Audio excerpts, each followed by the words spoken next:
Things that surprised me often surprised me because they didn't happen in my lifetime, but they happened many times in history. So for example, I'm clerking on the floor of the exchange, 1971.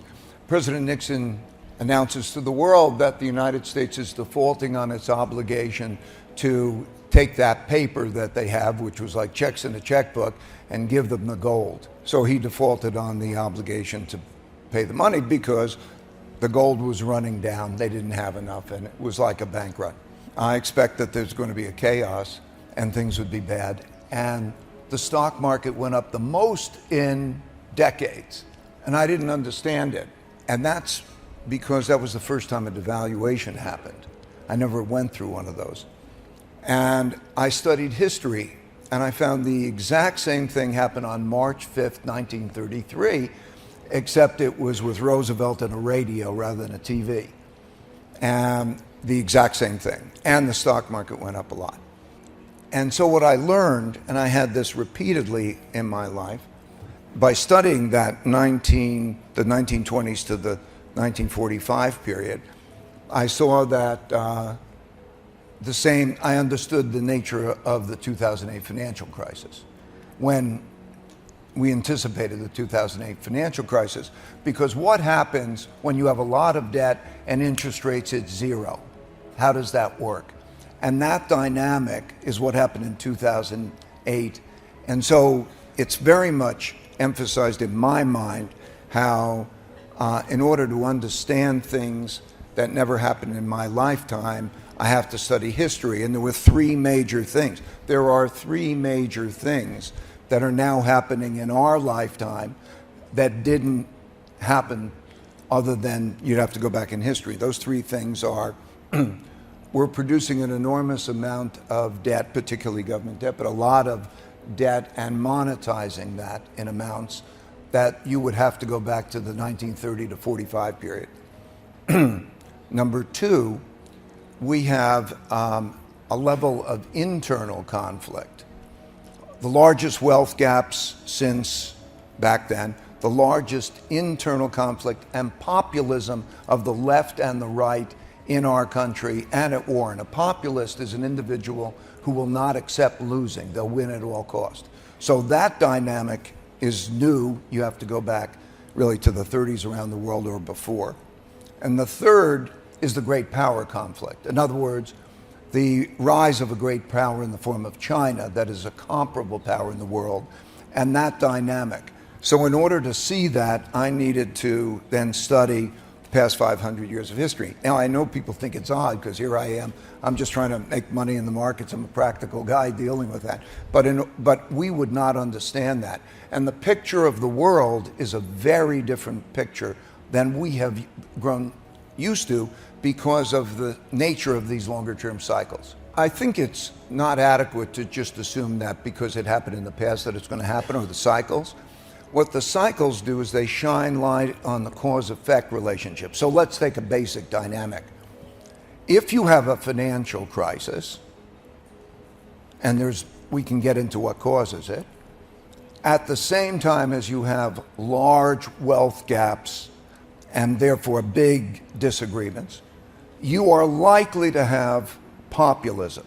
And if you have those two things coming together, it's an explosive combination.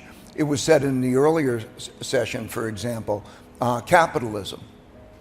What about capitalism? It's becoming unpopular. Now imagine a bad situation with capitalism, and that's played out through history for good reasons.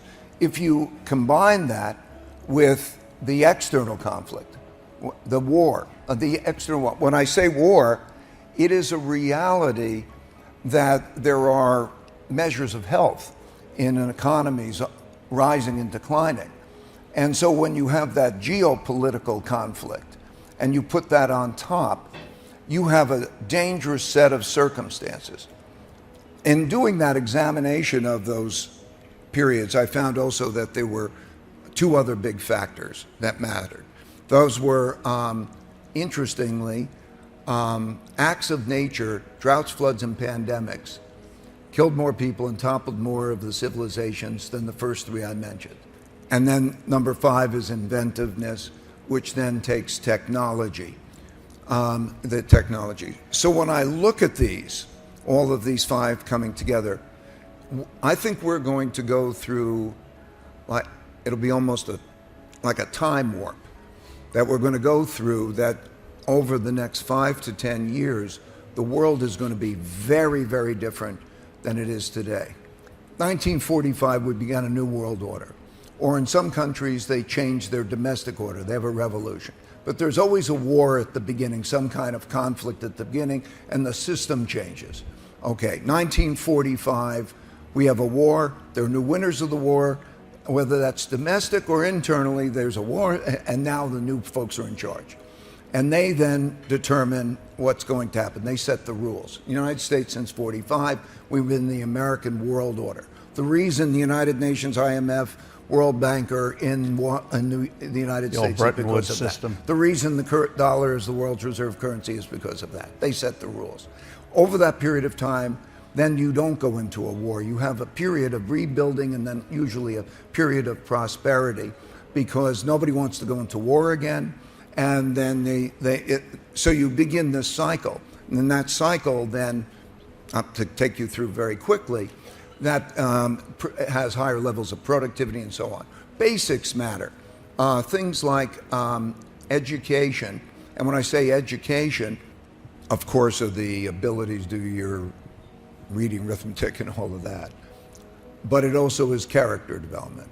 In other words, you build certain types of people who are capable and also understand character, the ability to get themselves do the difficult things, and to work in a community for a better purpose.